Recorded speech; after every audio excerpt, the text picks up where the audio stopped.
Sharing is caring. दोनों भाई नाश्ते की टेबल पर बैठे थे। प्रियंका, मेरा नाश्ता कहाँ है? भाभी, मुझे भी ऑफिस के लिए लेट हो रहा है। इस पर प्रियंका किचन में से दोनों के नाश्ते की प्लेट्स लेकर बाहर आती है।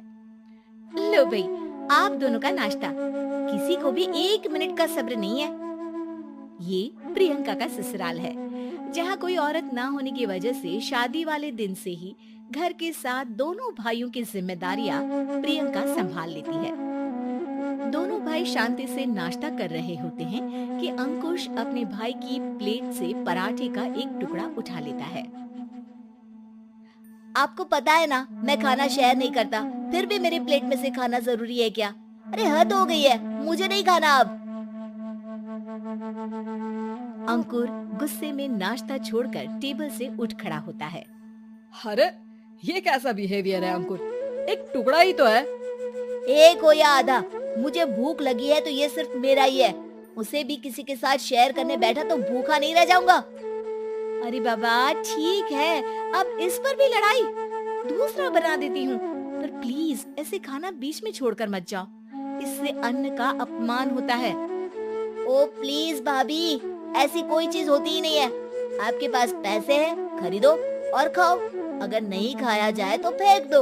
अरे दुनिया में सब यही करते हैं। अंकुर बैग उठाकर ऑफिस के लिए चला जाता है, जिसके पीछे उसका बड़ा भाई मायूस सा घर में खड़ा रह जाता है। जिसने बचपन से सोने की चम्मच में खाया हो, उसे दुनिया के बारे में क्या पता होगा। वैसे गलती तो हमारी ही है। अगर कभी बचपन में ही सही गलत का फर्क सिखाया होता तो आज ये हाल नहीं होते। आप फिक्र क्यों करते हैं जी? भगवान है, वो जो भी करता है सबकी भलाई के लिए ही करता है। और जब वो चाहेंगे तो अपनी तरह से अंकुर भैया को भी सब कुछ सिखा देंगे। पत्नी की बात पर विश्वास कर अंकुश भी ऑफिस चला जाता है। सुबह से दोपहर होती है और अंकुर लंच करने ऑफिस के पास वाले रेस्टोरेंट में पहुंचता है, जहां वो एक साथ बहुत सारा खाना ऑर्डर कर देता है। सर, क्या कोई आपको ज्वाइन करने वाला है?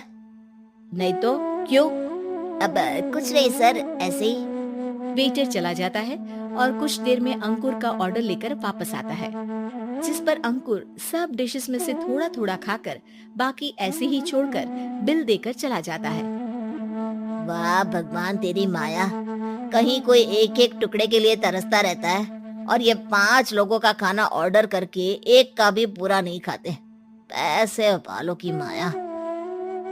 वेटर टेबल साफ कर बचा हुआ सारा खाना लेकर रेस्टोरेंट के पीछे घूम रहे बच्चों के पास पहुंच जाता है, जिसे देख बच्चों के चेहरे खिल उठते हैं।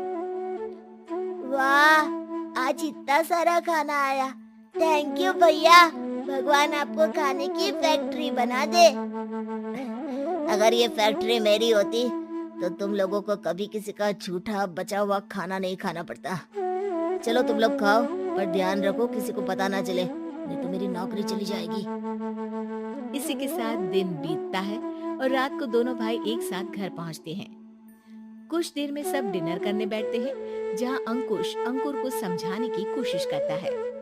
अंकुर, अगर हमें लाइफ में सब कुछ मिला है, इसका ये मतलब नहीं कि तुम उसका गलत फायदा उठाओ, बल्कि तुम्हें उसकी मदद से दूसरों को भी मदद करनी चाहिए। भैया, जिनके पास नहीं है उनकी वजह मैं तो नहीं ना। और ऐसे बहुत लोग हैं जिनके पास सब कुछ है। इसलिए अगर मैं एक इंसान कुछ नहीं करूंगा तो कोई फर्क नहीं पड़ने वाला। तुम्हारे भैया बस एक चीज समझाना चाहते हैं कि जिस चीज की हमारे पास कमी नहीं है, उसे बर्बाद करने से अच्छा है कि लोगों के साथ शेयर करें। इससे हम सिर्फ सामान नहीं, खुशियां भी बांटते हैं, और इसमें तुम्हारा ज्यादा कुछ तो जाएगा नहीं। भैया भाभी की बात सुन अंकुर कुछ बोले बिना उठकर चला जाता है। इसी तरह दिन बीतते रहते हैं, जिसमें अंकुश और प्रियंका कोशिश तो बहुत करते हैं, पर अंकुर पर किसी भी चीज का कोई असर नहीं पड़ता। एक दोपहर अंकुर सैंडविच खाते हुए सड़क के किनारे चल रहा होता है। तभी उसकी नजर आइसक्रीम वाले पर पड़ती है और वो सैंडविच सड़क किनारे फेंक आइसक्रीम खरीदने पहुंच जाता है। अब इसे कहते हैं जिंदगी का सुख। जैसे ही अंकुर आइसक्रीम लेकर पीछे मुड़ता है तो एक आदमी को सड़क से वही सैंडविच उठाते हुए दिखता है। वो आदमी बहुत कमजोर, गरीब, जैसे बहुत दिनों से खाना ना खाया हो वैसा लग रहा था। अंकुर उसके पास जाकर खड़ा हो जाता है। उसे देखकर आदमी सैंडविच अंकुर की तरफ कर देता है। आपको भी खाना है क्या? क्या हम इसे आधा आधा कर ले? मुझे बहुत भूख लगी है। वो मेरा ही झूठा सैंडविच है। तुम दूसरा खरीद कर क्यों नहीं खा लेते? इसे क्यों खा रहे हो? अरे भैया, अगर खरीदने के पैसे होते तो 4 दिन से भूखा नहीं घूम रहा होता। हैं? क्या तुमने 4 दिन से कुछ नहीं खाया, फिर भी इस आधे सैंडविच को मेरे साथ बांटने के लिए तैयार हो गए? क्यों? अरे भैया, पैसा नहीं है तो क्या हुआ, इंसानियत आज भी उतनी महंगी नहीं हुई और ना ही उस पर अमीर गरीब का टैग लगा है जो हम उसे रख ना सके। पर अफसोस, आजकल लोगों के अंदर पोषण, खून या विटामिन से ज्यादा इंसानियत की कमी होने लगी है। आदमी की बातों से अंकुर को समझ में आ जाता है कि वो आज तक कितना गलत काम करता आ रहा था। इसके बाद से वो अपनी किसी के साथ शेयर नहीं करने और खाने को बर्बाद करने वाली आदत को छोड़ देता है।